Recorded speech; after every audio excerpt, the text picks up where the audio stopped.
नमस्कार, मैं एकता सिंह। स्वागत है आपका खबरों में आजकल में। खबरों की करेंगे शुरुआत, लेकिन सबसे पहले नजरें हेडलाइंस पर।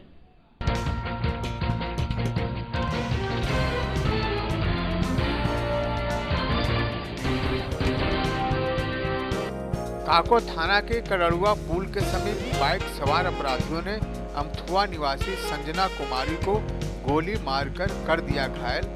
प्राथमिक उपचार के बाद बेहतर इलाज के लिए भेजा गया पटना पीएमसीएच। सीपीआई कार्यकर्ताओं द्वारा जहानाबाद में किया गया प्रदर्शन। वैशाली के गुलजान खातून के हत्यारों को गिरफ्तार करने की कर रहे थे मांग। अक्षय नवमी के मौके पर जहानाबाद में आंवले के वृक्ष को की गई पूजा। आंवले के वृक्ष के नीचे खिचड़ी बनाकर खाते दिखे लोग। और संत निरंकारी मंडल चैरिटेबल ट्रस्ट द्वारा आयोजित किया गया रक्तदान शिविर।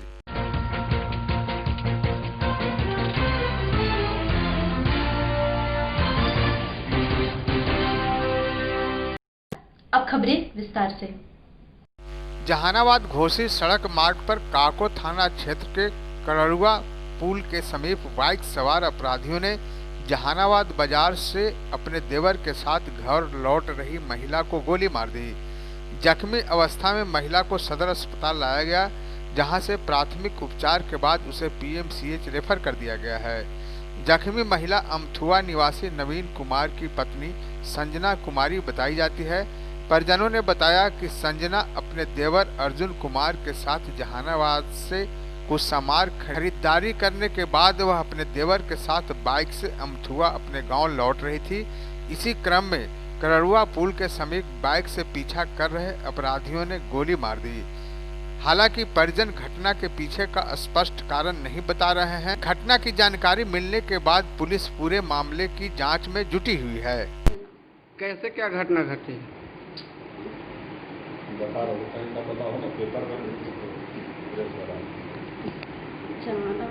मार्केट से घर जा रहे थे। अच्छा। तो रास्ते में मार के निकल गया। अच्छा, आप बाइक से जा रहे थे? और कौन थे साथ में आपके? मेरे देवर। कौन थे? मेरे देवर। उनका नाम क्या हुआ? अर्जुन। अमथुआ में गोली लगा? अर्जुन कुमार अपना भाभी को लेकर जहानाबाद से जा रही थी गांव पे अमथुआ। करड़ुआ पुल के समीप गया तो दो लड़का जो है हीरो होंडा से था, छीन छोड़ का प्रयास किया। तो भागने जब लगा तो गोली मार दी। गोली में जो है अर्जुन कुमार का भाभी संजना देवी घायल हो गई। अच्छा, तो कहाँ गोली लगी थी? पेट में गोली लगी से यहाँ। अच्छा, अभी क्या स्थिति है? अभी पीएमसीएच रेफर हुआ। अच्छा, अभी कहाँ के रहने वाले थे? अमथुआ गाँव के। अच्छा, तो पुलिस आई थी? अभी पुलिस नहीं पहुँची। 10-20 मिनट पहले घटना हुआ से तुरंत यहाँ चला आया ना हॉस्पिटल।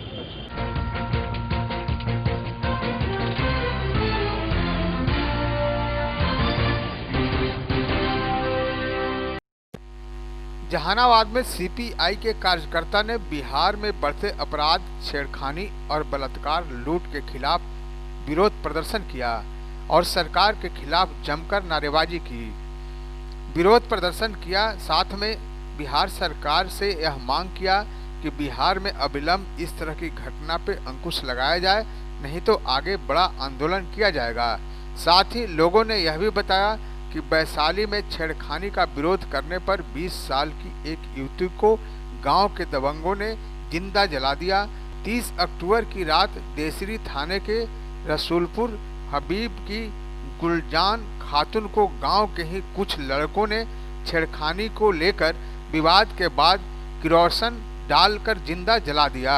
15 दिन बाद लड़की की मौत हो गई, लेकिन अब तक उससे संलिप्त लोगों को पुलिस गिरफ्तार नहीं कर सकी है।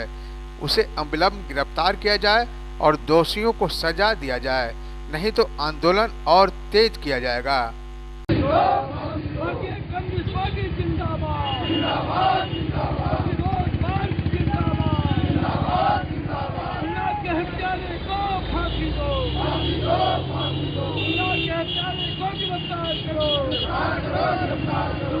परिवार को उचित मुआवजा देना होगा।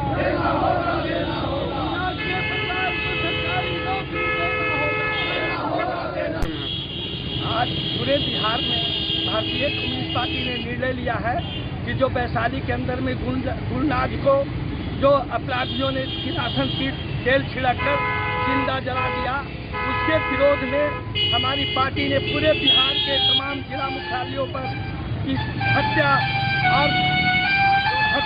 और बलात्कार के विरोध में यह विरोध मार्च, प्रतिवाद मार्च निकाला है। उसी के तहत आज हम लोग जहानाबाद भारतीय कम्युनिस्ट पार्टी की ओर से वैशाली के गुलनाजवादों के हथियारों की गिरफ्तारी की मांग करते हुए उसके परिवार को कम से कम 20 लाख मुआवजा मिले, इस मांग को लेकर के तथा गुलनाज के हत्यारे को गिरफ्तार करने और उसको फांसी तक पहुंचाने की मांग करते हुए आज हम लोगों ने पूरे बिहार में भारतीय कम्युनिस्ट पार्टी इस तरह का तमाम जिलाओं में प्रतिरोध मार्च किया है और आज हम लोग भी जहानाबाद में प्रतिरोध मार्च कर रहे हैं। आपका नाम क्या हो? मेरा नाम मंत्रिका प्रसाद, जिला सचिव भाजपा जहानाबाद।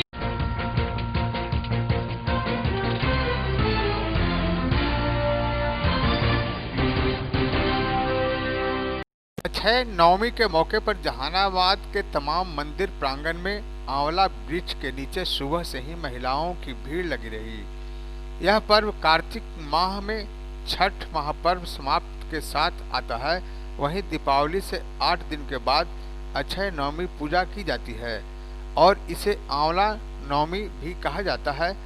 दीपावली के 8 दिन के बाद नवमी के दिन आंवले के वृक्ष की पूजा होती है। ऐसा माना जाता है कि भगवान विष्णु कार्तिक शुक्ल पक्ष के नवमी से लेकर कार्तिक पूर्णिमा की तिथि तक इसी वृक्ष पर निवास करते थे। इस अवसर पर लोग आंवले के वृक्ष को कच्चे धागे के रक्षा सूत्र से बांधते हैं। आंवले के वृक्ष के नीचे बैठकर कथा भी सुनते हैं।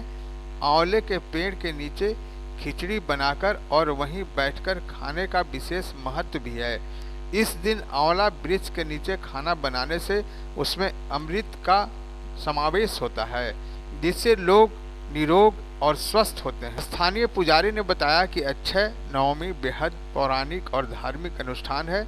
इस दिन लोग बड़े ही स्वच्छ भाव से स्नान ध्यान करने के बाद भुआ दान करते हैं और इसके साथ ही खिचड़ी और खीर हलवा का भोग भी लगाते हैं। इस परंपरा को लोग एक लंबे समय से मानते आ रहे हैं। पुजारी ने आगे बताया कि अक्षय नवमी के दिन दान करने से अक्षय फल की प्राप्ति होती है। इस दिन के दान का कोई अंत नहीं होता है। दान गुप्त दान के रूप में माना जाता है। गंगा स्नान से जन्म मरण का झंझट खत्म हो जाता है।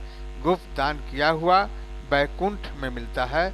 इस मौके पर जगह जगह आंवला के पेड़ के नीचे खिचड़ी बनाने की होड़ लगी हुई है। नवमी व्रत है और आज के दिन आंवले के पेड़ के नीचे महिलाएं सुबह से उपवास रहकर और कुष्मांड दान करती हैं। कुष्मांड का अर्थ होता है भूरा, और उस कुष्मांड में गुप्त रूप से सोना भर के या फिर पैसा भर के या फिर पंचरत्न भर के किसी भी तरह का कुछ ऐसा अनमोल चीज वह भर के और ब्राह्मणों को दान देते हैं। कथा सुनते हैं। आज का कथा का बहुत महत्व है। एक संजय शर्मा और धनंजय शर्मा, कृष्ण शर्मा का ये कहानी है। इसमें दोनों जो है सो बिना बड़े लोगों के दबाव के कारण दोनों बिगड़ जाते हैं, चोरी करने लगते हैं और इस प्रकार एक दिन वन में उनको जो है सो मार दिया जाता है सिंह भालुओं के द्वारा। और जब मर के स्वर्ग लोक को पहुंचते हैं तो वहाँ लेखा जोखा चित्रगुप्त के माध्यम से पता चलता है कि कृष्ण शर्मा को स्वर्ग, संजय शर्मा को स्वर्ग और कृष्ण शर्मा को नर्क की यातनाएं दी जाती है। और इसी प्रकार से संजय शर्मा जो हैं, कृष्ण शर्मा को अपने कुष्मांड दान का महत्व दान करके वहाँ यमराज के समक्ष जो है सो देते हैं और इस प्रकार दोनों भाई स्वर्ग लोक को जाते हैं। आज के अक्षय व्रत कथा में यह कहानी है।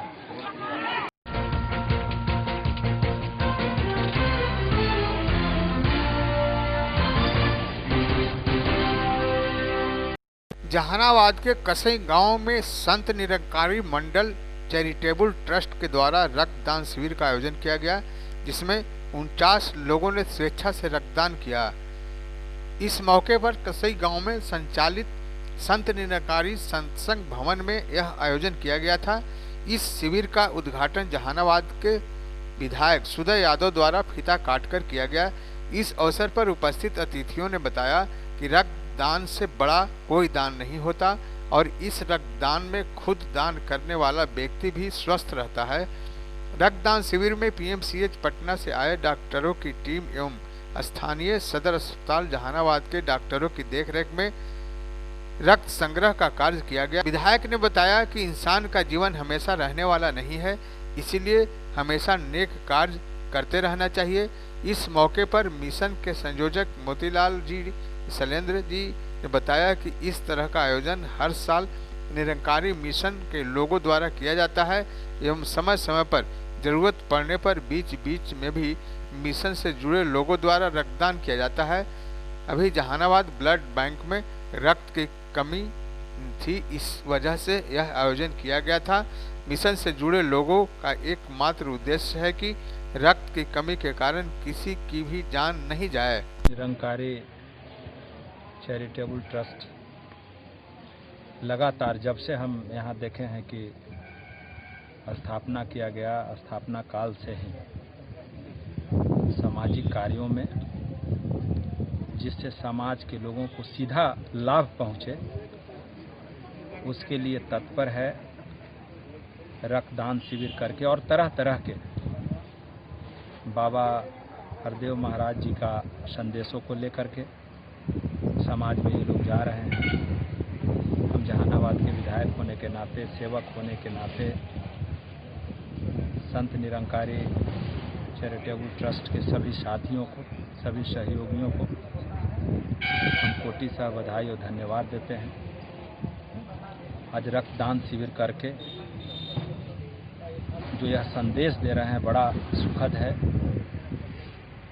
हम अभी चूँकि कभी भी अस्पताल में जाते हैं तो ब्लड नहीं है, ये नहीं है, उसको लेकर के छोटी मोटी बात को लेकर के यहाँ के लोगों को पटना जाना पड़ता है, पीएमसीएच में जाना पड़ता है।